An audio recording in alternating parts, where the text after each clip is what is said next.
방송국의 기상캐스터 필은 TV에서 보여주는 이미지와는 달리 자아도취적인 성격에 다른 사람에 대한 배려라고는 없으며 상대방의 기분은 아랑곳 않고 본인 할 말만 하는 오로지 승진에만 관심 있는 속물입니다.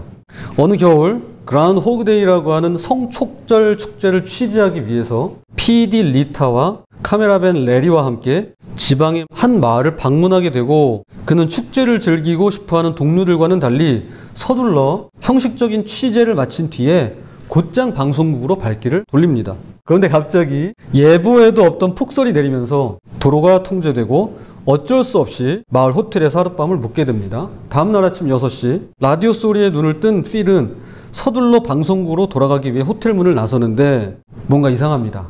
데자뷰라고 하죠. 기시감이라고 하는데요. 어디서 많이 본 상황이 연출되는데 이미 끝났어야 될 축제가 또다시 시작되고 있는 것입니다. 그것도 어제와 똑같이 말이죠. 어디선가 PD 리타와 카메라맨 레리가 나타나 취재를 시작하자고 재촉하고 필은 도대체 이게 무슨 영문인지 그저 당황스러울 뿐입니다. 믿기 힘들게도 그는 축제가 있었던 어제로 다시 돌아간 것입니다. 그에게는 내일이 오지 않았습니다. 즉 오늘이라는 시간만이 계속해서 반복될 뿐이었습니다. 자, 여기서 잠깐 여쭙겠습니다. 만약 여러분이 이런 상황에 빠졌다면 어떠시겠습니까? 오늘이 영원히 언제 끝날지 모르게 반복이 된다면 여러분은 어떻게 하시겠습니까? 자, 먼저 주인공 필은 이왕 이렇게 된 거 마음껏 즐겨보자며 남아도는 시간 동안 다수의 여자들과 연애를 하고 현금 수송 차량에서 돈을 훔치는 등 여러 가지 일탈을 벌이며 하고 싶은 대로 합니다. 매일 정확한 시간에 정해진 장소에서 일어난 일들을 모두 꿰뚫고 있으니 뭐든지 마음먹은 대로 할 수 있는 것이죠. 하지만 이것도 잠시 이 모든 게 부질없다는 생각에 똑같이 반복되는 하루하루 아무런 의미를 못 찾겠다면서 결국 자살을 선택합니다. 그러나 아침 6시 라디오 소리가 들리면 그는 호텔 침대 위에서 다시 눈을 뜹니다. 그는 오늘을 포기할 수조차 없는 것입니다. 어떻게든 오늘을 살아갈 수밖에 없는 것이었습니다. 그렇게 언제 끝날지 모를 반복되는 일상 속에서 필은 동료인 리타에게 호감을 보이며 그녀의 관심을 끌어보고자 여러 가지 시도를 해보지만 다른 건 다 본인이 할 수 있는데 이것만큼은 마음대로 할 수가 없습니다. 이윽고 생각을 고쳐먹은 그는 오래전부터 자신이 해보고 싶었던 일을 시작합니다. 교습소에 찾아가 개 이름을 외우며 도레미파솔라시도부터 매일같이 피아노 연습을 빼먹지 않습니다. 그리고 다른 사람들을 도울 수 있는 방법을 찾기 시작하는데 가령 식당 종업원이 넘어지는 순간에 접시를 잡아준다거나 나무에서 떨어지는 소년을 밑에서 받아주거나 미리 준비해간 도구로 펑크난 자동차 타이어를 갈아들인다거나 식당으로 달려가 음식물에 목에 걸린 사람에게 하임리법을 해준다거나 마을 파티에 참석해서는 그동안 갈고 닦은 실력으로 피아노 연주를 합니다. 그렇게 하루하루를 기쁘게 소중하게 의미있게 보내던 어느 날 리타는 180도로 변한 주인공 필의 모습을 보며 감동을 하게 되는데요. 과연 우리의 주인공 필은 진정한 내일을 맞이할 수 있을까요? 지금까지 1999년에 개봉한 영화 그라운드 호그데이, 한국어로는 사랑의 블랙홀이었습니다. 이게 스포일러라 제가 직접적으로 결말을 언급하지 못하는 점 양해해 주시기를 바라면서 이 영화는 제가 한 손에 꼽을 정도로 가장 좋아하는 작품 중 하나인데요. 개인적으로 너무 좋아해서 최소 5번 이상은 본 것 같습니다. 오늘이라는 하루가 끊임없이 계속해서 반복되는 이 영화가 마냥 허황된 꿈만 같고 그저 허무맹랑하게만 보이지 않는 이유는 이것이 바로 오늘 성경이 저와 여러분에게 말씀하고 있는 바이기 때문에 그러합니다. 오늘 본문에는 총 5개의 시대가 나옵니다. 창세 시대, 모세 시대, 여호수아 시대, 다윗 시대, 그리고 AD 70년 예루살렘 성전이 파괴되기 전 이 히브리서가 쓰여진 시대입니다. 히브리서를 기록한 사람, 즉 히브리서 기자는 이 시대들을 관통하는, 그러면서 동시에 마가서는 한 가지 주제를 소개하고 있는데요. 그것은 바로 안식입니다. 안식. 하나님은 7째 날에 안식하셨습니다. 그 후로 안식의 문은 열렸고 계속해서 안식의 기회가 주어졌으며 믿는 사람들은 그분의 안식으로 들어갈 수 있게 되었습니다. 이미 믿는 우리들은 저 안식에 들어가는도다. 예, 하나님을 믿고 따르며 그분의 말씀을 지키고 행하는 자들은 마침내 그분의 품에 안기고 그분의 나라에서 살아가게 됩니다. 즉 그분의 안식에 들어가게 될 것입니다. 그러나 곧이어 무슨 이유에서인지 하나님께서는 사람들이 그분의 안식에 들어오지 못할 거라고 말씀합니다. 또다시 거기에 그들이 내 안식에 들어오지 못하리라 하였으니, 여기서 그들이란 이집트를 탈출했지만 결국 가나안 땅에 들어가지 못하고 광야에서 죽을 수밖에 없었던 이스라엘 백성들을 가리키는데요. 사실 이 말씀은 사람들이 하나님의 안식에 들어가지 못하게 되었구나 정도로 넘겨버릴 그런 가벼운 이야기가 못 됩니다. 조금만 깊이 생각해보면 이것은 우리를 긴장하게 만들고 떨게 만들며 얼어붙게 만든다는 사실을 알게 되는데요. 결국 그분의 품에 안길 수 없답니다. 그분의 나라에서 살아갈 수 없답니다. 즉 더 이상은 그분의 안식에 들어갈 수가 없다라는 것입니다. 여러분, 하나님께서 활짝 열어놓으신 문을 닫을 자가 누가 있겠으며 굳게 걸어 잠그신 문을 열 자가 누가 있겠습니까? 그분의 나라가 활짝 열리는 것도 반대로 굳게 닫히는 것도 오로지 하나님 그분의 결정에 달려있는 것입니다. 그런데 그분의 나라가 언제까지라도 활짝 열려 있으리라는 보장은 그 어디에도 없는 것입니다. 우리는 너무 당연하게 생각해요. 하나님의 나라가 활짝 열려 있을 거라고. 그러나 여러분 어떻게 확신하세요? 오늘 말씀은 분명히 우리에게 이야기하고 있잖아요. 다시는 거기에 그들이 내 안식에 들어오지 못하리라. 마침내 설마 했던 일이 일어나고 우리가 현실이 되어버린 겁니다. 그들이 내 안식에 들어오지 못하리라는 추상 같은 이분의 명령에 안식의 문은 굳게 닫히고야만 것입니다. 이것이 전 인류를 향한 청천벽력과도 같은 사형 선고가 아니고 무엇이겠습니까? 이것이 하나님을 거부하고 나 좋을 대로 살아가는 자들을 향한 비참한 최후가 아니고 무엇이겠습니까? 자, 한번 여쭙겠습니다. 교우 여러분은 어떠세요? 자, 교우 여러분은 어떠세요? 여러분 어떠세요? 여러분 개개인은 믿는 우리들에 속하시나요? 아니면 믿지 않는 그들에 속하시나요? 여러분 각자는 안식에 들어갈 수 있으신가요? 아니면 들어가지 못할 것 같으신가요? 사실 이렇게 묻는 저 역시도 자신 있게 대답할 수가 없는 것이 이건 자신감으로 되는 게 아니거든요. 들어갈 수 있다고 자신이 넘쳐도 반대로 들어갈 수 없다고 통 자신이 없어도 그건 나 자신에게 달려있는 게 아니거든요. 제 아무리 감이 온다고 느낌 좋다고 느낌 왔어 그런다고 들어갈 수 있는 것도 아니고 반대로 어려울 것 같은데요, 기분이 안 좋은데요, 감이 별론데요 라고 해서 들어가지 못하는 것도 아니거든요. 왜냐하면 그건 오로지 그분께만 달려있기 때문에 그러합니다. 그런데 오늘 본문은 다윗의 시를 인용해 하나님께서 그를 통하여 온 인류에게 허락하신 위대하고 장엄하면서 동시에 아주 보잘것없고 하찮게 보이기까지 한 매우 특별한 계획 하나를 우리에게 소개하고 있습니다.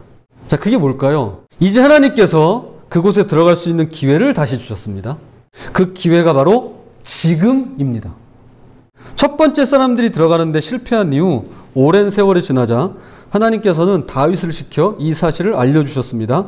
이미 인용한 대로 너희가 오늘 하나님의 음성을 듣거든 너희 마음의 문을 닫지 말라고 하신 말씀이 그것입니다. 여기서 첫 번째 사람들이란 이집트 노예 생활에서 벗어난 이스라엘 백성들을 가리키는데요. 그들은 하나님의 선민, 즉 선택된 백성임에도 불구하고 안타깝지만 그분의 안식에 들어가는데 실패했습니다. 그리고 어쩌면 이것이 앞으로 저와 여러분의 모습이 될 수도 있음을 보여주고 있는 것입니다. 그럴 수 있어. 너도 그럴 수 있어. 첫 번째 사람만 그런 거 아니야. 두 번째 사람, 세 번째 사람도 그럴 수 있을 거야. 거기엔 너도 속할 수 있어 라고 보여주고 있는 것입니다. 그런데 말입니다. 하나님께서 그분의 안식에 들어갈 수 있는 기회를 다시 주셨답니다. 그 기회가 언제라는 건가요? 바로 지금이라는 것입니다. 그리고 그날이 어느 날이라는 것인가요? 바로 오늘이라는 것입니다. 사법제도에는 공소시효라는 것이 있습니다. 어떤 사건이 일정한 기간이 지나면 그 사건에 대해서 처벌할 수가 없는 것인데요. 가령 살인이다 그러면 공소시효가 25년입니다. 25년이 지난 시점부터는 살인죄로 처벌할 수가 없습니다. 죄가 없어진 것은 아니지만 사건이 일어난 지 너무 오래되었기 때문에 불문에 처하는 것입니다. 그런데 이런 경우가 있어요. 군대에서 도망치는 탈영병의 경우 공소시효가 10년입니다. 그러니까 탈영을 내서 10년이 지나면 죄를 물을 수 없습니다. 그런데 이 10년이 채 되기 전에 각 군에서 복귀 명령이란 걸 내립니다. 나갔던 사람들 얼른 복귀해 라고 명령을 내려요. 그런데 이걸 지키지 않으면 명령 위반죄가 발생합니다. 군대에서 명령 위반죄는 중범죄에 해당되는데요. 이게 공소시효가 5년이에요. 자, 그러면 각군 참모총장이 어떻게 하면요. 복귀 명령을 5년마다 내립니다. 그럼 결과적으로 어떤 일이 생기냐면 10년이건 20년이건 30년이건 탈영병은요. 이 명령 위반죄에 걸리기 때문에 공소시효 자체가 없어지는 꼴이 됩니다. 그 전에 계속해서 복귀 명령을 갱신하니까요. 그러니까 탈영병은요. 죽을 때까지 탈영병으로 살 수밖에 없는 것입니다. 하다못해 살인자도 25년이 지나면 용서되는데 탈영병은요. 용서가 안 돼요. 탈영병으로 남아요. 이게 오늘 본문이 말씀하는 바입니다. 그들은 나의 안식에 들어올 수 없다라고 하나님께서 선포하셨습니다. 그런데 이게 매일같이 갱신이 되고 있는 거예요. 어떤 식으로요? 나의 안식에 들어올 수 없어. 그런데 지금이라는 순간만큼은 들어올 수 있어. 오늘이라는 시간만큼은 안식의 문이 활짝 열려 있어. 라고 말이죠. 메시지 성경으로 다시 한번 읽어드리겠습니다. 하나님은 오늘로 날짜를 조정하시며 끊임없이 약속을 갱신해 주십니다. 이것은 처음 초대장을 보내시고 나서 수백 년이 지난 후에 다윗의 시편을 통해 하신 말씀과 같습니다. 오늘 너희는 귀 기울여 들어라. 귀를 막지 마라. 하나님께서 명토박아 그들은 나의 안식에 들어올 수 없어 라고 하셨지만 이 순간에도 매일같이 초대장을 보내시며 날짜를 조정하고 계신다는 것입니다. 갱신하고 계세요. 귀 막지 말고 귀 기울여 들어보렴. 언젠가 나의 안식에 들어왔으면 좋겠구나. 내 품에 안기고 나의 나라에서 함께 살았으면 좋겠구나. 그날이 바로 오늘이야. 그 순간이 바로 지금이야. 라면서 매일같이 쉬지 않고 우리 모두를 안식으로 들어오도록 초청하고 있는 것입니다. 우리에겐 공소시효가 없어요. 그런데 유효기간이 있습니다. 뭐예요 그게? 오늘이에요. 어제의 문은 이미 닫혔습니다. 내일의 문이 열릴지는 어느 누구도 장담할 수 없습니다. 하지만 오늘의 문만큼은 하나님께서 활짝 열어두시겠습니다. 이것이 바로 하나님께서 허락하신 위대하고 장엄하면서 동시에 그게 뭐야? 보잘것없고 하찮게 보이기까지 한 오늘이라고 하는 시간의 진정한 값어치라는 것입니다. 맨 처음 이야기한 영화 내용을 잠시 떠올려 보겠습니다. 주인공 필이 경험한 것이 바로 이것이었습니다. 어제의 문은 이미 닫혔습니다. 내일의 문은 열릴지 전혀 알 수 없습니다. 그에겐 오로지 오늘만 있습니다. 오늘만 끊임없이 반복될 뿐입니다. 사실 우리도 그렇습니다. 주인공 필이 오늘을 살았다면 우리 또한 나에게 주어진 오늘을 살아갈 뿐입니다. 잠시 짧은 시 한 편을 낭독해 드리겠습니다. 내일 하기에 물었더니 밤을 자고 동틀 때 내일이라고. 새날을 찾던 나는 잠을 자고 돌아보니 그때는 내일이 아니라 오늘이더라. 무리여 동무여 내일은 없나니. 짤막한 이 시는 윤동주 시인이 어린 시절에 쓴 내일은 없다 어린 마음의 물음이라는 제목의 시입니다. 어렸을 때 그는 깨달았어요. 내일이란 건 없구나. 나에게 주어진 건 오늘밖에 없는 것이구나. 이것이 바로 우리의 인생입니다. 지금까지는 하루를 하찮게 여기며 오늘을 허송세월했을지 몰라도 우리에게 주어진 오늘의 가치는 그 정도가 아닙니다. 하나님께서 우리를 위해 그 오늘을 위해 갱신하고 계실 정도로 귀한 날입니다. 더없이 귀하고 소중하며 다시는 오지 않을 광채를 덧입은 하루가 바로 오늘인 것입니다. 그렇다면 이 빛나는 오늘을 어떻게 보내면 좋을까요? 우리가 읽은 본문은 오늘을 선물이고 축복이라 여기며 오늘 하루를 충만히 살아가는 데 있어서 다음 두 가지를 주의하고 또 주의하라고 우리에게 지적하고 있습니다. 자, 첫 번째, 소용없는 말씀입니다. 소용없는 말씀. 우리도 그들과 마찬가지로 그 기쁜 소식을 듣지 않았습니까? 그들은 복음의 말씀을 듣고도 그것을 믿지 않았으므로 그 말씀이 그들에게 아무런 소용이 없었습니다. 자, 말씀을 들었는데 아무런 소용이 없었대요. 보세요. 하나님의 안식에 들어가지 못하는 자들을 자세히 이렇게 살펴봤더니 그들은 오늘 들은 말씀과 자신의 믿음을 합하지 못했어요. 일치시키지 못했습니다. 그 이유는 말씀이 오늘을 살아가는데 아무 소용이 없었기 때문입니다. 자, 소용이 없어요. 필요가 없는 거예요. 소용이 없으니까 나는 그게 필요가 없어지는 거예요. 그게 말씀에서 일어난 거예요. 내가 사는데 말씀에 쓸모가 없고 유익이 없고 소용이 없으니까 그 말씀을 귀담아 들을 필요도 없고 그 말씀을 내 믿음과 결합시킬 이유도 없고 그렇게 오늘 하루 충만히 살아갈 의지도 전혀 없더라는 것입니다. 여러분은 하나님 말씀을 믿으시나요? 그럼 믿는 그 말씀이 여러분에게 소용이 있다고 보시나요? 쓸모가 있나요? 유익을 주던가요? 그렇다면 말씀과 나의 믿음이 결합되고 일치했다는 증거입니다. 나에게 유용하고 유익하면요, 말씀과 믿음은 일치할 수밖에 없습니다. 내가 이 말씀을 쓸모없다고 생각한다면 그건 내가 믿음으로 받아들이지 못한 거예요. 근데 이게 필요해요. 이 소용이 있네? 쓸모가 있어요. 그러면 내가 이걸 믿을 수밖에 없겠죠. 자, 가령 예수님의 제자들이 예수님 살아생전 그분을 따랐습니다. 예수님께서 나를 따라오너라 내가 너희로 사람을 낳는 너머가 되게 하리라 라는 말씀에 그들은 그물을 버려두고 따랐습니다. 왜냐하면 그분의 말씀을 믿으니까요. 말씀과 믿음이 일치하는 거죠. 그들에게는 이것이야말로 가장 큰 유익이 되리라고 보았던 것입니다. 실제로 그분의 말씀은 그들에게 쓸모가 있었고요. 유용했으며 상상할 수 없는 큰 유익을 가져다 주었기 때문에 따를 수가 있었습니다. 그러나 제자 중 한 명은 그렇게 생각하지 않았습니다. 누구죠? 가룟 유다. 그는 처음부터 그러진 않았을 겁니다. 하지만 예수님을 따르는 것이 손해라고 생각하기까지는 그리 오랜 시간이 걸리지 않았습니다. 그는 예수님의 말씀이 아무짝에도 쓸모가 없으며 급기야 자신이 기대한 바와 전혀 다른 예수님을 걸림돌과 같은 존재로 여기게 되었던 것입니다. 그래서 결국 은 30에 예수님을 팔아넘기고 말죠. 11제자는 말씀이 소용이 있었기 때문에 그분을 따라다녔습니다. 따라다니다 보니까 말씀에 소용이 생겼습니다. 유용해졌어요. 근데 가룟 유다는 말씀이 소용이 없었기 때문에 믿지도 않았고 예수님을 배신하기도 하고 팔아넘기게 된 것입니다. 여러분, 말씀의 유용성이 얼마나 중요한지 여러분 꼭 기억하시기 바랍니다.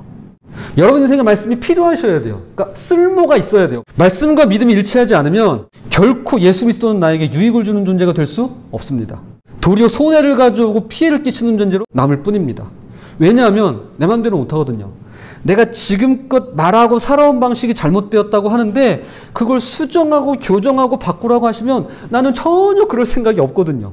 좋은 말씀이 언제든 환영이지만 나더러 변하여 새 사람으로 살라 하시면 그건 나 땡큐거든요. 그건 노 땡큐거든요. 그러므로 주님의 말씀이 소용없는 말씀이 되지 않도록 주의하고 또 주의하시기를 오늘 말씀은 우리에게 지적하고 있는 것입니다.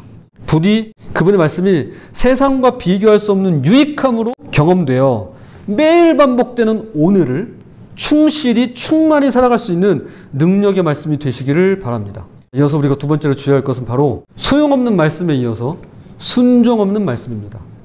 순종 없는 말씀.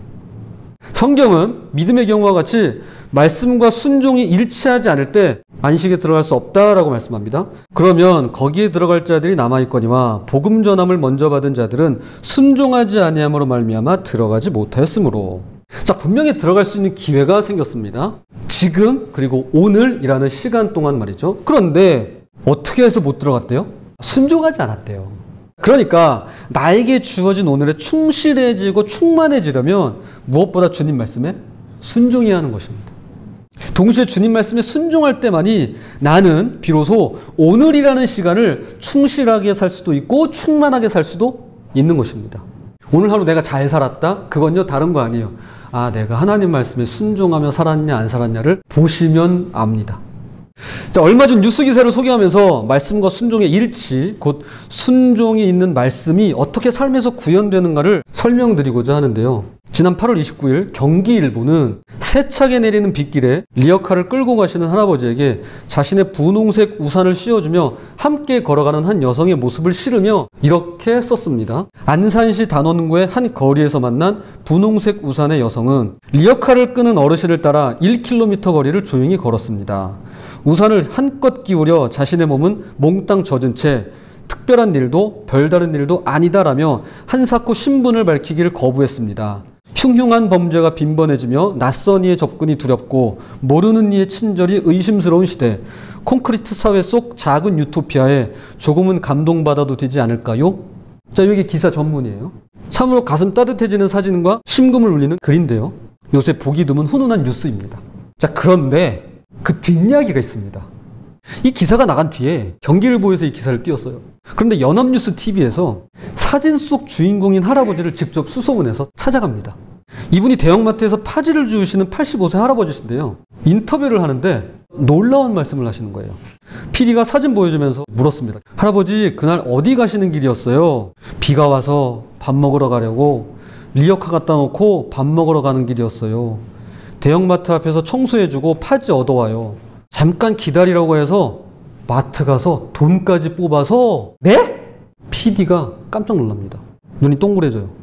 네? 돈을 주셨다고요? 여성분이 돈을 주셨다고요? 돈을 봉투에 해서 현금 3만 원을 주시더라고요. 내가 그 앞으로 들어간다고 하니까 거기까지 우산을 받쳐줘서 리어카를 놓고 밥 먹으러 갔죠. 저도 드려본 적은 있지만 이렇게 봉투에 넣어서 드린 적은 단 한 번도 없습니다. 그것도 3만 원이나. 여러분, 작다면 작지만요, 이거 크다면 큰 액수입니다. 그런데 더 놀라운 사실이 있어요. 할아버지와 대화를 마친 뒤 이제는 이 여성분을 찾기 시작합니다. 그냥 우산만 씌워준 게 아니었네? 아니, 봉투에다 현금을 담아서 전해드렸네? 그래서 어떻게든 이 여성분을 찾기 위해서 장장 5시간에 걸친 수소문 끝에 어렵게 가족 중 한 분과 연락이 닿았습니다. 그런데 아쉽게도 인터뷰 요청에는 정중히 거절한다면서 문자 한 통을 보내옵니다. 이 여성은 슬하에 자녀를 둔 엄마이며 교육업계 종사자라고 하는데요. 심지어 문자를 보내온, 본인이 보내신 것도 아니에요. 이 문자를 보내온 가족분도 취재진에게 연락을 받기 전까지는 이 사실을 몰랐다고 합니다. 자, 그 가족분께서 보내주신 그 문자를 그대로 읽어드리겠습니다. 아주 짤막해요. 부담스러워서 거부했습니다. 사진 나온 것도 부담스럽다고요.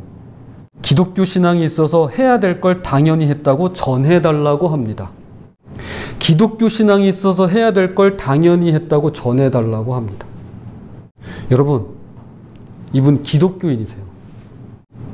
교회 다니는 분이 아니라 기독교인이세요. 교회 출석하는 사람이 아니라 하나님의 자녀인 그리스도인이세요. 이런 분이 저와 여러분 같은 기독교인이래요. 너무 반갑지 않으세요? 너무 뭉클하지 않으세요? 정말 너무나도 오랜만에 우리의 마음을 촉촉하게 적셔주고 누구보다 주님의 마음을 기쁘시게 해드리는 아름다운 소식 아닌가요? 이분이 하신 일이야말로 말씀과 순종이 정확히 일치하는, 말씀에 순종하는 바로 그 모습이 아닐까요? 물론 죄송합니다. 요 감동 파괴 마음에 준비하고 들으시기 바랍니다. 물론 일면식도 없는 50대 어른에게 젊은 여성분이 우산 씌워줬더니 성추행당했다는 기사도 있습니다. 그것도 얼마 전에 말이죠. 그러니 선행도 주의를 기울여서 베풀어야만 합니다. 그럼에도 불구하고 성경은 오늘 내가 귀담아 들은 말씀이 순종 없는 말씀이 되지 않도록, 말씀과 순종이 일치하도록 우리에게 당부하고 또 당부하고 있는 것입니다. 자, 말씀의 결론을 맺겠습니다. 우리 각자에게 주어진 오늘이라는 시간 속에서 소용없는 말씀과 순종 없는 말씀을 피하고자 한다면 그 무엇보다도 말씀 안으로 한 걸음 더 깊이 들어가야 한다고 오늘 성경은 말씀하고 있는데요. 그분의 능력 있는 말씀은 수술용 메스처럼 날카로워서 의심이든 변명이든 무엇이나 갈라내고 우리의 마음을 열어서 귀 기울여 듣고 순종하게 합니다. 하나님의 말씀이 꿰뚫지 못할 것은 아무것도 없습니다. 아무리 발버둥 쳐도 우리는 하나님의 말씀에서 달아날 수 없습니다. 하나님의 말씀에는 능력이 있답니다. 그것은 무엇이든 가르고 도려내서 꿰뚫어버리는 능력인데요. 이 능력이 로마시대 군인들과 검투사들이 즐겨 쓰던 살기등등한 검과 같기도 하지만 양날검이죠. 메시지 성경이 말씀하고 있는 것은 수술용 메스 역할도 한다는 것입니다. 수술용 메스. 결국 나에게서 소용없는 말씀과 순종 없는 말씀을 도려내고 바로잡아 주시는 것도 수술용 메스와 같은 그분의 말씀이며, 또한 불신앙과 불순종으로 병들어 있는, 우린 그것조차도 모르고 알지만 계속해서 불신앙과 불순종으로 살아갈 때가 있는데요. 그런 병들어 있는 나를 고치시며 치료하시는 것 역시 수술용 메스와도 같은 그분의 말씀뿐이라는 것입니다. 여러분, 말씀이 소용이 없다고요? 그렇게 느껴지신다고요? 그러면 말씀 속으로 한 걸음 더 깊이 들어가셔야만 합니다. 여러분, 말씀에 순종이 안 되세요. 방법 없습니다. 자꾸 내가 순종하기 편한 말씀을 찾을 게 아니라 말씀 속으로 한 걸음 더 깊이 들어가야만 합니다. 그래야 그 말씀이 수술용 메스와도 같이 우리를 고치세요. 우리를 치료하세요. 부디 소용없는 말씀, 순종 없는 말씀에 주의하고 또 주의하면서 하나님께서 매일같이 하루도 빠뜨리지 않고 걸어가시는 오늘을 충실히 충만히 살아가시되, 반복되는 오늘이라는 시간 동안 충분히 말씀의 유익함을 경험하고 그 말씀에 순종하면서 그분의 안식으로 날마다 나아가시는 저와 여러분이 되시길 주님의 이름으로 부탁을 드립니다.